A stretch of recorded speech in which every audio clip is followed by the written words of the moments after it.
जय श्री कृष्णा। आप सभी का दिन शुभ हो। अब सुनिए आगे की कथा। इससे पहले के अध्याय में आपने जाना था कि किस प्रकार भगवान श्री कृष्ण ने कालिया नाग का दमन किया था, किस प्रकार कालिया नाग को उन्होंने रमणक द्वीप पर वापस भेजा था। लेकिन इससे पहले रमणक द्वीप पर ही कालिया नाग रहता तो था, लेकिन वो यमुना जी में कैसे आया, इसका वृतांत आज के इस अध्याय में आप रसपान करने वाले हैं।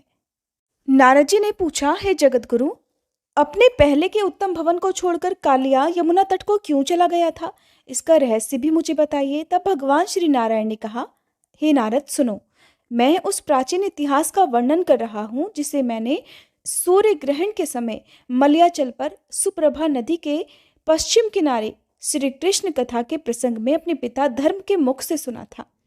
पुलह ने धर्म से अपना संदेह पूछा था। तब कृपा निधान धर्म ने मुनियों की सभा में इस आश्चर्यमय आख्यान को सुनाया था। नारद, वही मैंने इसे सुना था, इसलिए कहता हूँ, सुनो। भगवान शेष की आज्ञा से नागगण हर वर्ष कार्तिक की पूर्णिमा को भय के कारण गरुड़ देव की पूजा करते हैं।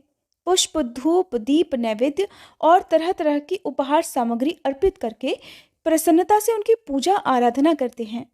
महातीर्थ पुष्कर में भक्तिपूर्वक भली भांति स्नान करके कालिया ने अहंकारवश उक्त तिथि को गरुड़ की पूजा नहीं की।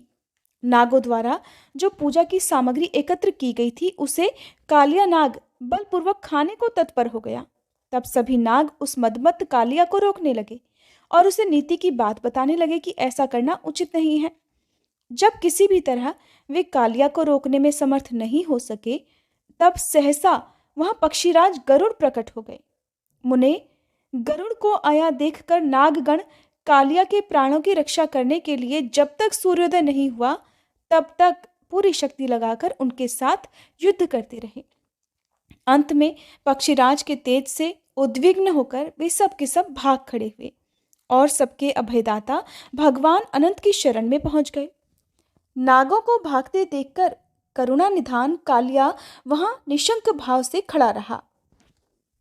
उसने गरुड़ की ओर देखा और श्रीहरि के चरण कमलों का चिंतन करके गरुड़ के साथ युद्ध आरंभ कर दिया। एक मुहूर्त तक उन दोनों में अत्यंत भयानक युद्ध हुआ।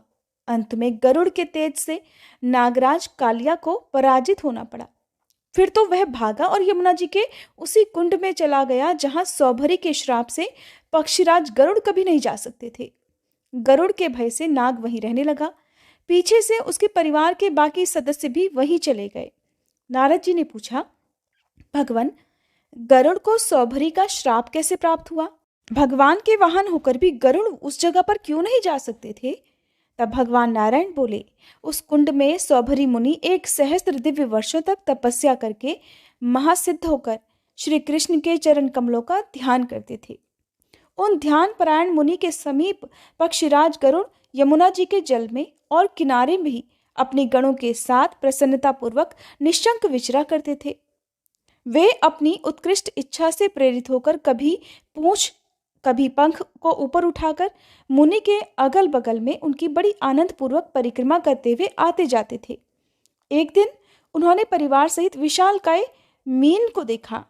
देखते ही देखते गरुड़ ने मुनिंद्र के निकट से ही उस मीन अर्थात मछली को चोंच से पकड़ लिया।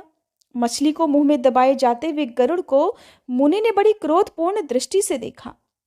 मुनि की उस दृष्टि से गरुड़ कांप उठे और वह महामत्स्य उनकी चोंच से छूटकर पानी में गिर पड़ा। गरुड़ के डर से वह मछली मुनि के पास ठहर गई और उन्हीं की शरण में आ गई। जब गरुड़ पुनः उसे लेने को तत्पर हुए तब मुनि ने उनसे कहा। सौभरी बोले, पक्षीराज, मेरे पास से दूर हटो। मेरे सामने इस विशाल जीव को पकड़ लेने की तुम में क्या योग्यता है? तुम अपने आप को श्री कृष्ण का वाहन समझकर बहुत बड़ा मानने लगे हो। श्री कृष्ण तो तुम्हारे जैसे करोड़ों वाहन रच लेने की शक्ति रखते हैं। मैं तो अपनी भौहें टेढ़ी करके ही तुम्हें अभी और इसी वक्त भस्म कर सकता हूं। तुम परमेश्वर के वाहन हो तो क्या हुआ, हम लोग तुम्हारे दास तो नहीं है। पक्षीराज, अगर आज से कभी भी मेरे इस कुंड में आओगे तो मेरे शाप से उसी समय भस्म हो जाओगे, और ये अटल सत्य है। मुनि की बात सुनकर पक्षीराज विचलित हो गए। अब वे श्री कृष्ण के चरण कमलों का स्मरण करते हुए उन्हें प्रणाम करके वहां से चल दिए।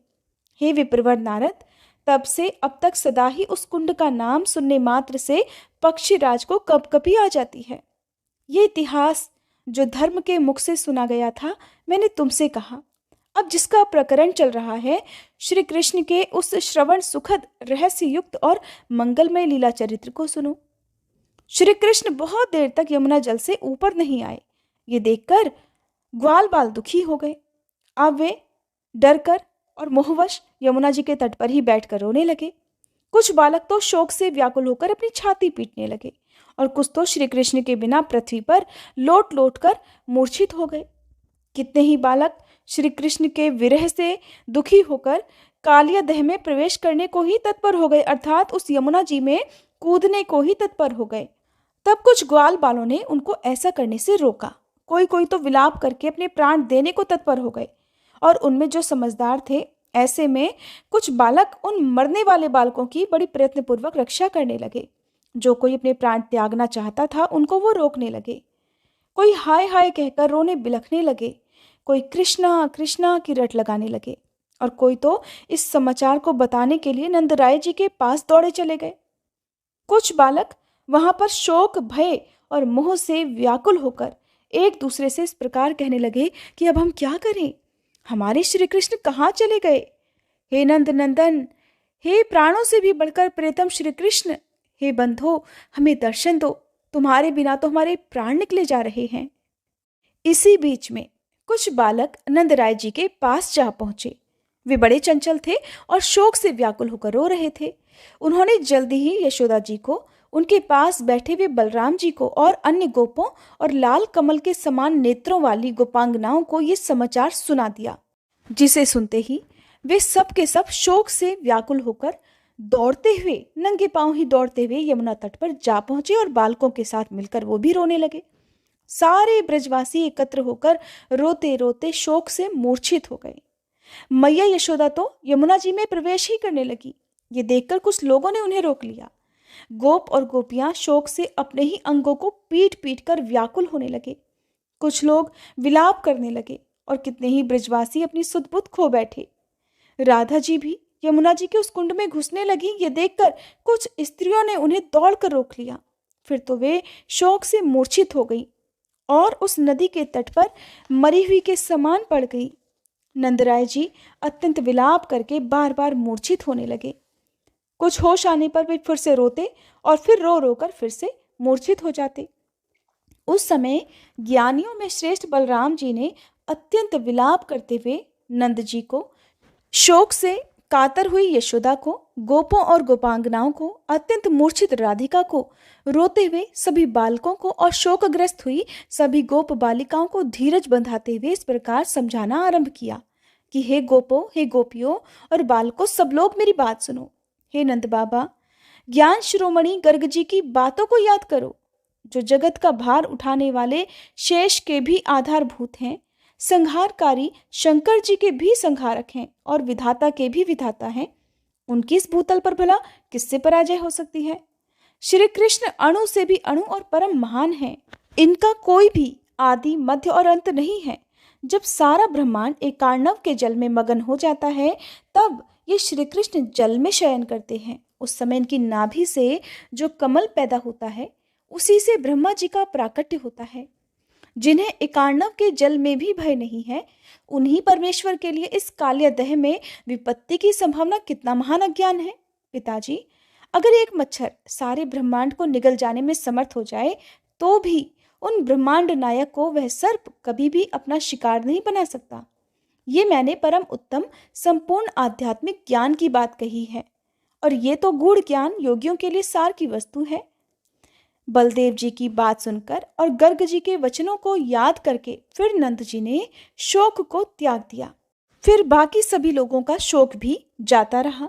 सबने बलदेव जी के इस प्रबोधन को ही मान लिया, लेकिन यशोदा जी और राधिका जी को इससे बिल्कुल भी संतोष नहीं हुआ।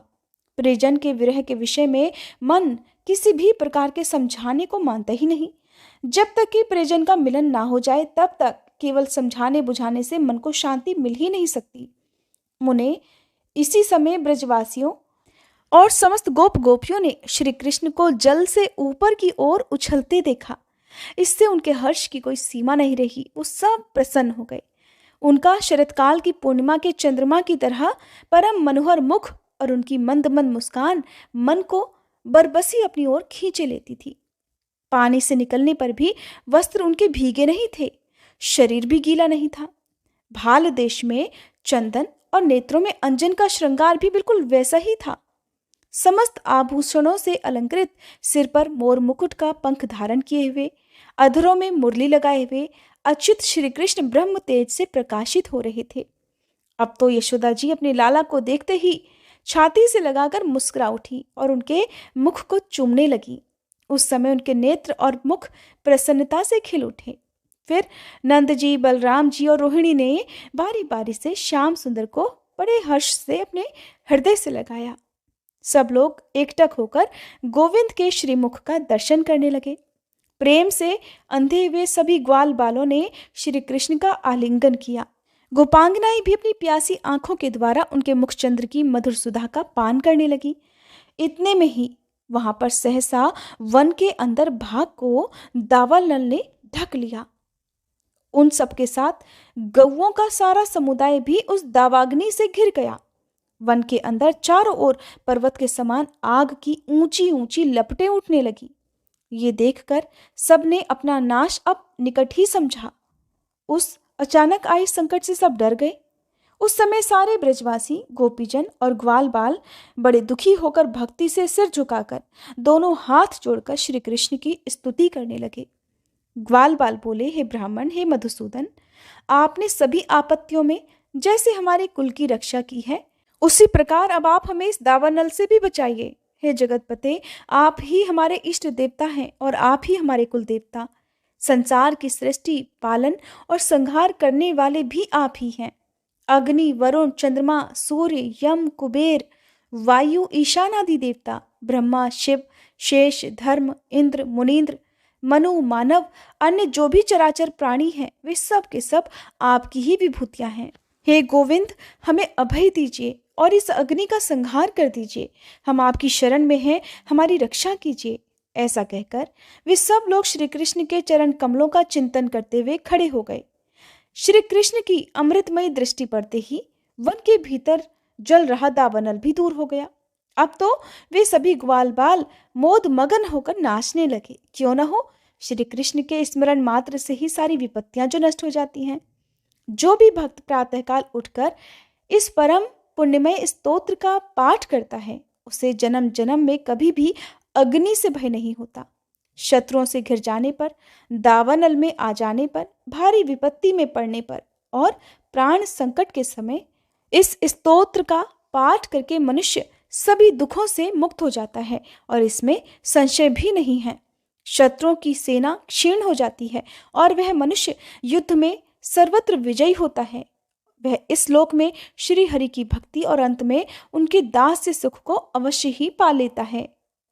भगवान श्री नारायण कहते हैं, हे नारद सुनो, दावानल से उन सब का उद्धार करके श्री कृष्ण फिर उन सब के साथ अपने घर में चले गए। वहां नंद जी ने बड़े आनंद से ब्राह्मणों को प्रचुर धन का दान किया और ज्ञाति वर्ग के लोगों और भाई बंधुओं को बड़े प्रेम से स्वादिष्ट भोजन कराया। तरह तरह का मंगल कृत्य और श्री हरि नाम संकीर्तन कराया। ब्राह्मणों द्वारा बड़ी प्रसन्नता से वेद पाठ करवाया। इस प्रकार वृंदावन के घर घर में वे सब गोप श्री कृष्ण के चरण कमलों के चिंतन में अपने मन को एकाग्र करके आनंद से रहने लगे। श्री हरि का ये मंगलमय चरित्र कहा गया। जय श्री कृष्णा। आज का अध्याय समाप्त हुआ। अगले अध्याय में आप जानेंगे कि किस प्रकार भगवान श्री कृष्ण के मोह में स्वयं श्री ब्रह्मा जी ने उनके द्वारा लाई गई गौवे, बछड़े और उनके साथ आए हुए गोप बालकों का अपहरण करके फिर किस प्रकार उन्हें वापस किया था।